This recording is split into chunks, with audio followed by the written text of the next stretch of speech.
Bonjour et bienvenue dans ce nouvel épisode du podcast Ambition Rurale.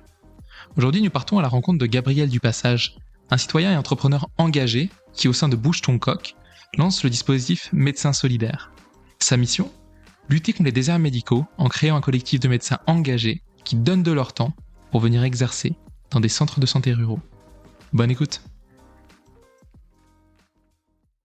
Bonjour Gabriel et merci d'avoir accepté cet échange ensemble. Donc toi, tu es un entrepreneur social engagé et donc tu développes un projet au sein de Bouge ton coq qui s'appelle Médecins Solidaires. Je te propose en guise d'introduction de revenir un petit peu sur ton parcours, sur qui tu es et puis de nous parler un petit peu de tes engagements actuels. Bonjour Corentin et merci de m'avoir invité pour ce podcast. Alors effectivement, je me présente très rapidement. Je suis Gabriel Dupassage, donc j'ai 49 ans. Je suis père de 4 enfants et entrepreneur social, mais depuis peu de temps. Et j'ai effectivement fait un virage professionnel il y a maintenant 2 ans.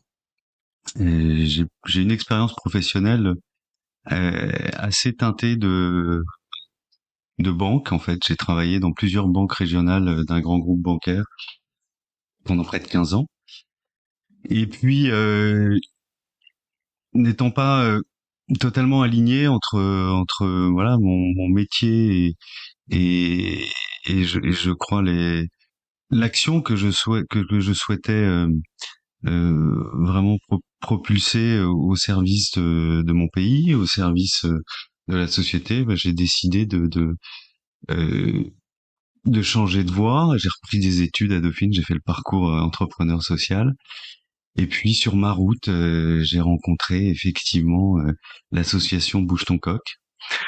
Et voilà, et c'est une belle histoire qui fait que à ce moment-là, Bouge ton coq recherchait un profil d'entrepreneur social pour développer toute la partie de lutte contre les déserts médicaux.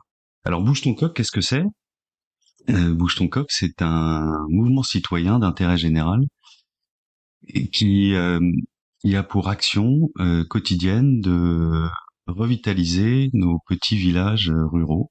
Nous définissons chez Bouge ton coq comme des rallumeurs de lumière. Je reprends l'expression des 2 fondateurs, Christophe et Emmanuel Brochot, des rallumeurs de lumière dans les villages. Et pour nous, c'est insupportable que dans un petit village, un commerce ferme, un médecin parte, et on s'attaque vraiment à travailler, à rallumer les lumières dans ces villages, et on le fait avec une électricité, on va dire, qui est à la fois l'énergie citoyenne du village, parce qu'il y a beaucoup d'énergie dans ces villages. Il y a aussi beaucoup de volonté d'entreprendre. Et la deuxième électricité, c'est l'ingénierie que nous pouvons apporter, l'ingénierie financière et l'ingénierie projet. Malheureusement aussi, dans les zones rurales, les collectivités, les villages sont en manque d'ingénierie et ne peuvent pas faire aboutir les belles idées. Donc au niveau de ces épiceries, donc c'est du temps humain, c'est ça que donnent les habitants ? Alors Bouge ton coq effectivement a démarré son activité sur la partie épicerie participative. Alors qu'est-ce qu'une épicerie participative ? C'est une épicerie dans laquelle les citoyens sont acteurs du projet et acteurs de l'épicerie. C'est-à-dire qu'il n'y a pas de salariés. Ça fonctionne grâce au temps que donnent les habitants du village. Ils donnent environ 2 heures par mois. Donc plus il y a d'habitants qui adhèrent à l'association de l'épicerie, plus l'épicerie va ouvrir, et puis elle fonctionne en circuit court. Donc pour l'environnement, c'est excellent. Pour l'alimentation aussi, ce sont des produits frais. Pour 80% des produits qui sont dans l'épicerie, elle fonctionne en circuit court et donc elle fait travailler les producteurs locaux. Et la deuxième grande innovation de ces épiceries aussi, c'est que on travaille avec un partenaire qui s'appelle Mon Épi et qui permet pour les produits courants, qui ne seraient pas des fruits, des légumes, du fromage ou des produits frais, d'aller chercher chez des grossistes des prix extrêmement intéressants sur commande et qui permettent globalement de réduire la facture de 20% par rapport à des supermarchés. Donc dans cette période où le pouvoir d'achat est très tendu et très difficile, l'épicerie participative dans nos villages est une belle solution. C'est intéressant, on remplace le modèle économique par une sorte de modèle social à vertu économique. Voilà, qui fait appel à l'énergie citoyenne. Et en fait, c'est un gage de pérennité parce que ce sont les habitants qui portent le projet. Et ils savent très bien que si l'un d'entre eux lâche le projet, l'épicerie pourrait fermer. Et en fait, on se rend compte que ça n'est pas le cas, non seulement parce qu'il y a du plaisir, il y a une grande joie de participer à un projet qui va faire revivre le village, et puis que les adhérents augmentent de jour en jour et que ça permet d'augmenter les plages d'ouverture de l'épicerie, d'augmenter aussi les clients de l'épicerie. Et puis voilà, le destin du village repart et grâce aux habitants. Et nous, on a juste apporté l'étincelle au départ, l'étincelle qui a permis ça, qui a permis de faire revivre cette énergie du village. Et voilà, on a de très belles histoires. Alors on en a ouvert plus de 150 aujourd'hui. Oh. Et on en a 100 qui sont en préparation. À partir de combien de personnes on peut se permettre d'ouvrir une épicerie? Ouais, en moyenne, les villages qui ouvrent des épiceries ou entre 300, 400 et 1000 1200 habitants. Okay. Après, il y a pas de taille vraiment. On peut ouvrir une épicerie dans un tout petit village. Il faut simplement que la grande majorité des habitants adhèrent à l'association de l'épicerie et donc ils participent. Mais oui, en moyenne, c'est plutôt autour du millier d'habitants et puis en général, on a des villages intéressés pour ouvrir une épicerie parce qu'ils n'ont plus de commerce. Dans les villages de plus de 1000 habitants, souvent, il existe encore un commerce, de moins en moins souvent, mais il existe encore un commerce. Nous, notre idée n'est pas de faire concurrence à un autre commerce, c'est simplement, encore une fois, de rallumer la lumière et de recréer le lien social qui va avec. Le lien social, finalement, c'est l'ambition suprême parce que quand il n'y a plus de commerce, il n'y a plus de lien social. Et est-ce que donc c'est dans ces 150 épiceries qui ont déjà été ouvertes, vous avez pu constater un retour d'expérience justement sur tout ça, à la fois sur le côté social, sur le côté est-ce que ça ramène de la vie au cœur du village, et aussi sur le côté habitude de consommation? Oui, complètement. D'ailleurs, j'ai vu que une interview de Jean Viard dernièrement, le sociologue, qui disait finalement l'avenir est pas forcément au bio à tout prix, mais avant tout au local. Et les épiceries répondent à ça, c'est-à-dire que c'est tout à fait l'ambition de ces épiceries, c'est avant tout de consommer local. Ça permet aussi d'être un peu plus sobre dans le choix de ses références. L'épicerie, par exemple, pour la partie grossiste, ne propose pas 15 marques de lessive. On a le choix entre 3 produits de lessive, voilà.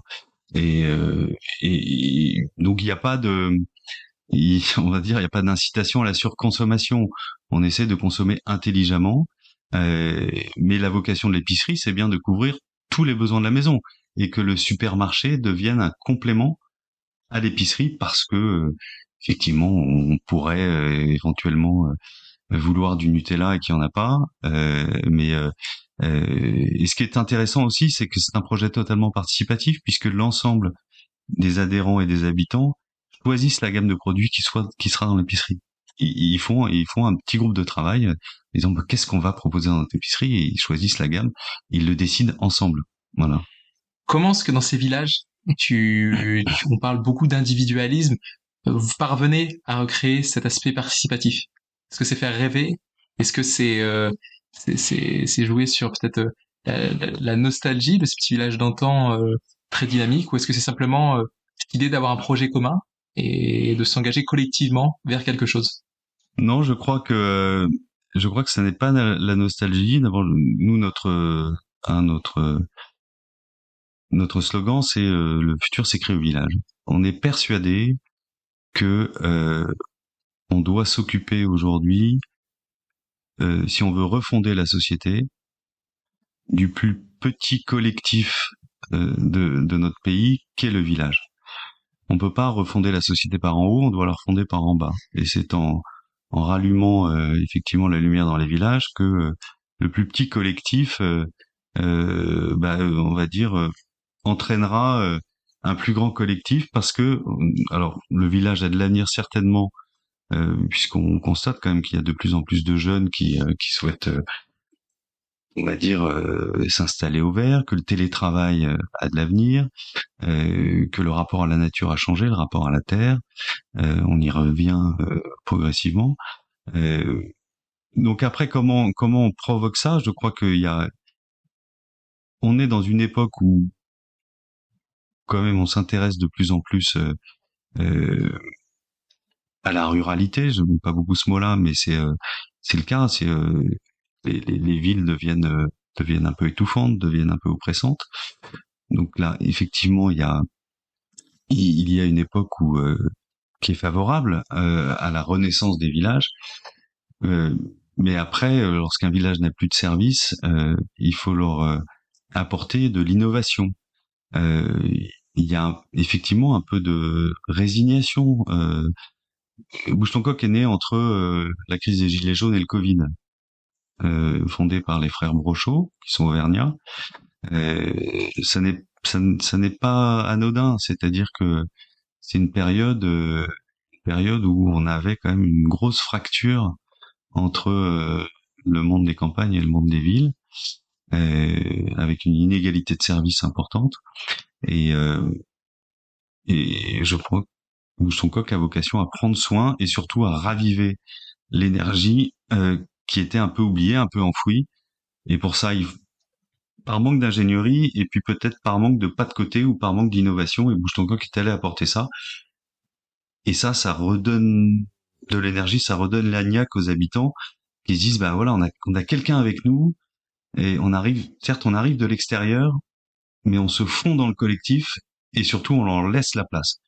C'est ça qui est très important. Nous, c'est un soutien à la fois financier et projet, mais aussi un soutien moral en disant, allez, on se retrousse les manches, on y va tous ensemble et on le fait.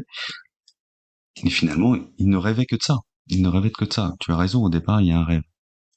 Et un mot un petit peu tarabiscoté que j'aime bien pour définir ce que tu dis, c'est celui d'encapacitation. Donner la Ouais, capacité à.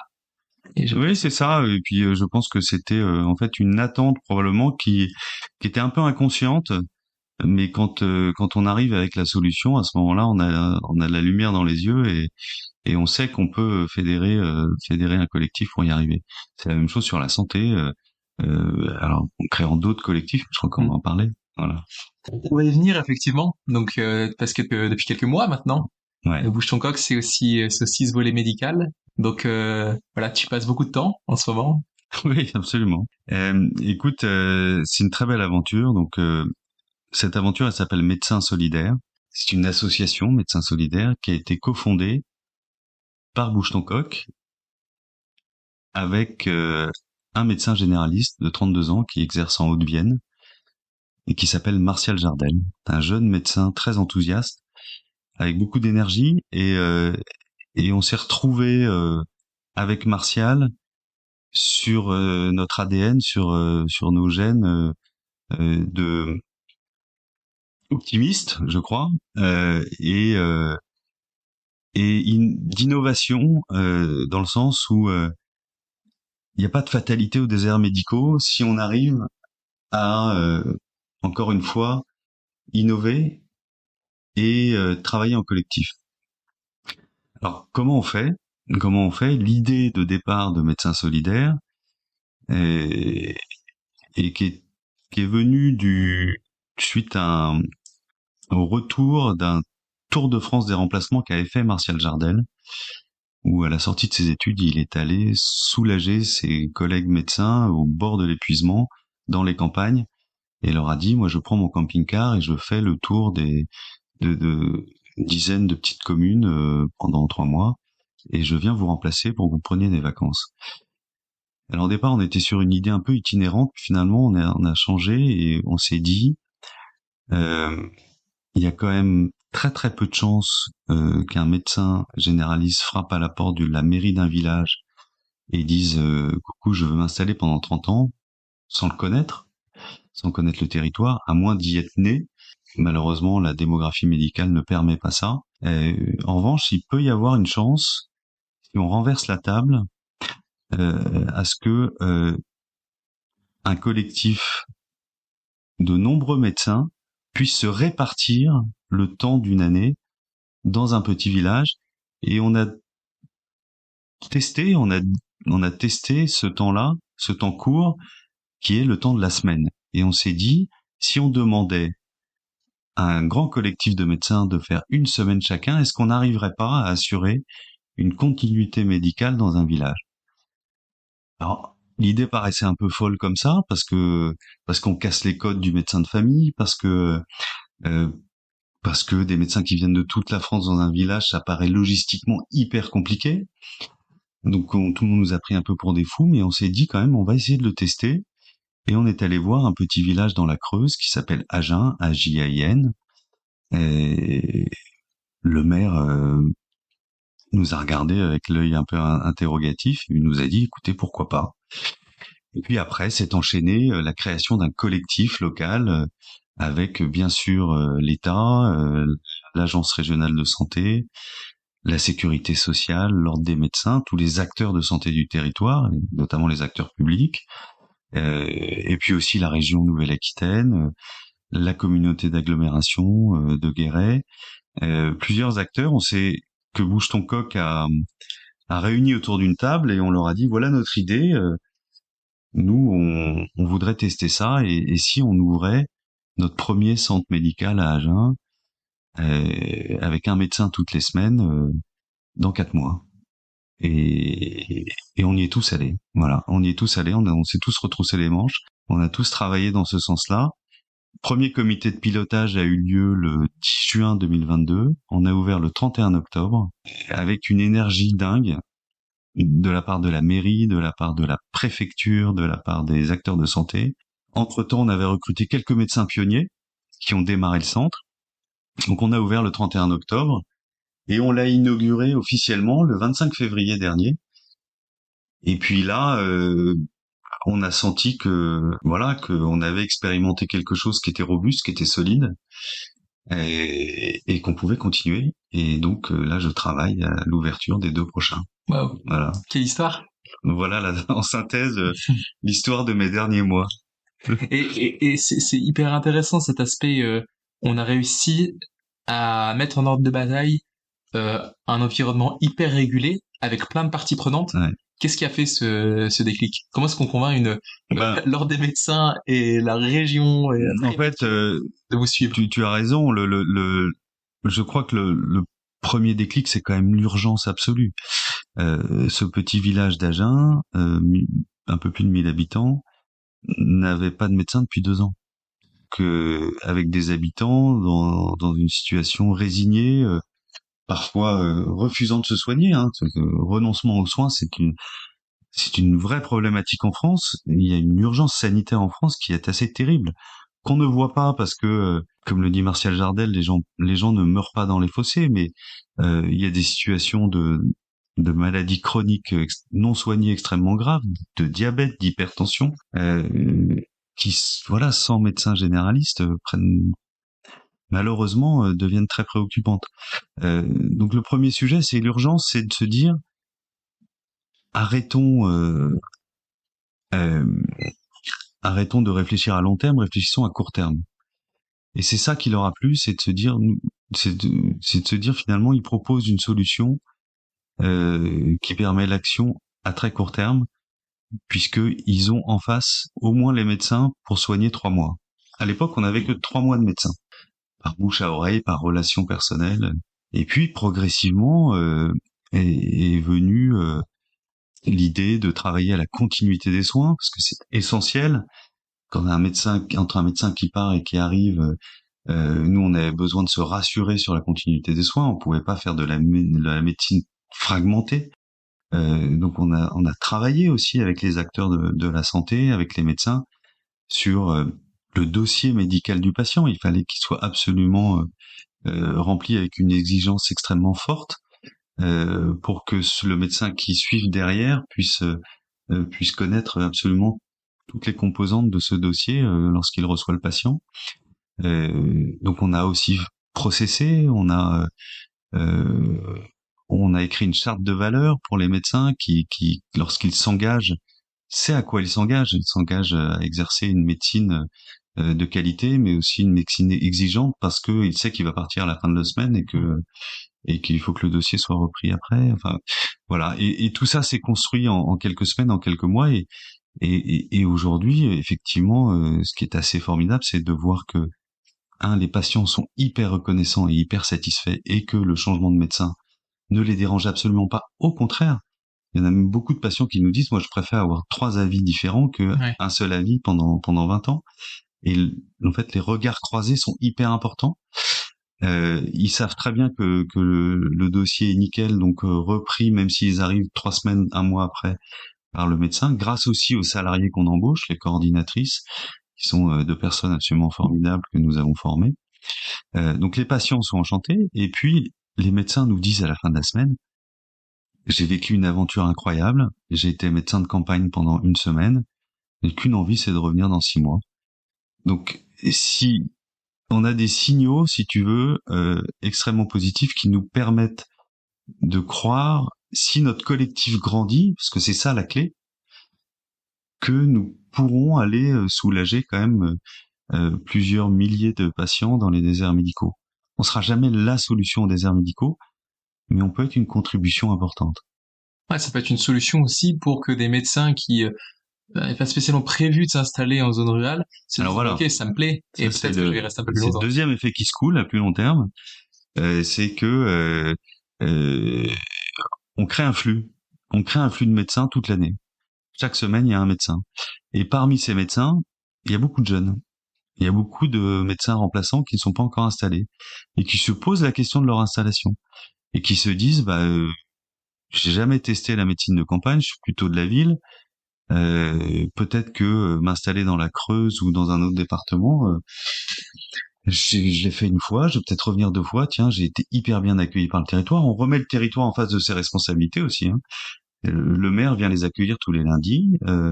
Voilà, on les loge dans un gîte qui valorise aussi le patrimoine local. On a avec les collectivités des activités touristiques qui leur sont proposées. Euh, donc la belle histoire, ce sera quand notre premier médecin solidaire s'installera dans un village dans lequel il a exercé. Et ça, on en rêve. C'est pas pour tout de suite, mais on y croit. Voilà. Ah, c'est vrai que c'est une belle occasion de découvrir un territoire, de découvrir ses richesses. Si en local, les mairies arrivent à vraiment valoriser ces territoires auprès des médecins, c'est vrai que Ouais, c'est l'idée. Encore, tu vois, donc, cette idée de collectif euh, où on reprend le destin d'un territoire en main avec les collectivités, avec les acteurs publics, avec des acteurs privés aussi. Et là, quand même, mention spéciale quand même pour le collectif de médecins qui s'engage, ouais, euh, qui est extraordinaire. Et aussi, c'est là ça qui nous rend optimistes, c'est que aujourd'hui, on voit plus des médecins, beaucoup de médecins dans la rue. Euh, une partie de nos médecins solidaires sont aussi des médecins qui revendiquent des choses parce que vis-à-vis de l'État, parce qu'ils ont franchement une vie qui n'est pas facile. Nous sommes totalement apolitiques, mais nous arrivons aussi à rassembler des médecins de toute catégorie, de toute typologie, des grévistes ou des non-grévistes, des jeunes ou des moins jeunes, des retraités, des hospitaliers, des médecins libéraux, des médecins.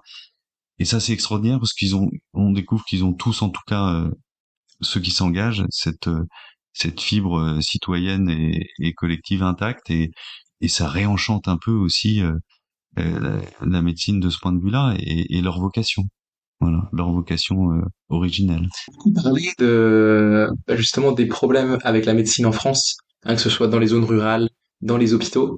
Et là, ce que vous prouvez avec Médecins Solidaires, c'est que par une innovation sociale, vous parvenez à résoudre le problème, à y apporter une réponse. Est-ce que, avec ce retour d'expérience que tu as de quelques mois, euh, tu peux dire ou tu penses que, en fait, l'innovation sociale, ça peut être la clé du truc? Oui, c'est certainement la clé, c'est-à-dire c'est vraiment de faire un pas de côté, Pour moi, l'innovation n'est pas uniquement technologique. Aujourd'hui, on a un peu tendance à ne raisonner qu'en technologie, malheureusement. Euh, L'innovation sociale, elle est forcément collective et coopérative. On ne connaît pas d'innovation sociale, finalement, qui ne soit pas humaine et collective. Elle s'entretient en revanche, et elle n'est entretenue que par le cœur et par l'engagement que les personnes y mettent. Et ça, c'est un enjeu majeur et pour lequel il faut rester vraiment exigeant avec ses propres valeurs. Je crois aussi qu'en France, on ne finance pas assez l'innovation sociale. Aujourd'hui, Médecins solidaires, Bouge ton coq commence à attirer des financeurs vraiment très importants, euh, mais n'a pas forcément non plus la capacité, malgré son impact absolument incroyable et son impact immédiat, à aller convaincre des grands investisseurs entre guillemets. Et c'est vraiment notre enjeu de demain. C'est aussi l'idée de créer aussi l'économie de demain, avec des indicateurs qui sont un petit peu différents, qui se mesurent pas seulement avec le résultat net en bas en bas du compte de résultat, mais aussi avec d'autres ressources qui peuvent être des personnes qui s'engagent et juste un rapport au travail et à l'engagement un petit peu différent. Oui, c'est ça. Passer alors moi, j'ai toujours eu beaucoup de mal avec, même si je suis pas des plus jeunes, mais quand même avec la société vraiment de consommation dans laquelle on vivait. Et j'ai pu vraiment m'aligner sur ces valeurs-là en travaillant chez Bouge ton Coq pour travailler une économie de la contribution. Et je crois qu'effectivement, nous n'aurons pas le choix, en fait, de mettre en place cette économie de la contribution et de ce partage de la valeur entre les entreprises qui vivent de la surconsommation et d'autres entrepreneurs qui, eux, travaillent pour justement résoudre les problèmes. On est bientôt arrivé à la fin de ce podcast. Est-ce que pour terminer, tu pourrais nous donner quelques conseils de lecture, de lecture ou autre, ou de film ou de ce que tu veux, qui t'ont beaucoup influencé et qui t'ont fait un petit peu évoluer, justement, dans ta manière de penser? Alors moi, je crois que euh, si je me suis engagé pour le monde rural, ce n'est pas un hasard, c'est que euh, j'aime beaucoup lire et j'aime beaucoup lire la littérature et notamment un auteur qui est un de mes auteurs fétiches, qui est Jean Giono. Je me suis remémoré mes lectures de Requin ou de L'homme qui plantait des arbres, qui sont des histoires justement de renaissance de village. Donc pour ceux qui aiment bien Jean Giono et avec sa langue incroyable et sa façon de d'écrire nos campagnes et la vie de la nature, la vie rurale. Ça, ce sont deux bouquins absolument merveilleux. Et après, je crois qu'il est important aussi quand on travaille dans l'économie sociale solidaire, et spécifiquement pour les zones rurales, de lire quelques bouquins de sociologie. Il y en a un que j'ai particulièrement apprécié dernièrement, qui est le bouquin de Benoît Coquart, qui s'appelle Ceux qui restent, et qui décrit justement cette vie dans nos campagnes, un peu ces villages euh, dans lesquels la lumière s'éteint, le lien social se délite un peu. Euh, et qui démontre aussi que les innovations c'est possible, sont possibles, qu'il y a beaucoup d'innovations dans les zones rurales, voilà, à condition de jouer collectif. Il n'y a pas de résignation. Et c'est important donc en tout cas d'avoir l'état des lieux, et son bouquin le fait très bien. Euh, voilà pour deux lectures que j'ai en tête. J'en aurais plein d'autres. J'en aurais plein d'autres. Il y a un livre auquel je pense là, qui est un petit bouquin d'histoire d'entretien avec un paysan qui s'appelle Grenadou, paysan français, qui est en fait la vie d'un paysan depuis la fin du 19e siècle jusqu'aux années 60, et qui montre bien un peu l'évolution de nos villages dans le début du 20e siècle, le village où le lien social était très fort avec les bals, avec les fêtes en permanence, et voilà, et puis l'apparition de la machine dans l'agriculture, et comment ce paysan a su aussi lui innover en permanence euh, pour devenir un agriculteur hors pair avec des changements technologiques, mais aussi des changements humains avec l'exode rural, avec différentes périodes, la guerre aussi. Voilà, c'est un livre très touchant, très beau, avec une très belle langue. On a de l'histoire sur le passé des villages, on a des données sociologiques et on a un récit, une grande histoire à raconter. C'est peut-être comme ça alors finalement qu'on arrive à créer des initiatives aussi percutantes que Médecins Solidaires. On va lire tout ça. Ça fait pas mal de livres maintenant sur la table de chevet. En tout cas, merci beaucoup Gabriel pour cet échange et puis bon courage dans la Et suite. je t'en prie, Médecins Corentin, Solidaires. merci et merci pour ton invitation. À très bientôt. À très bientôt.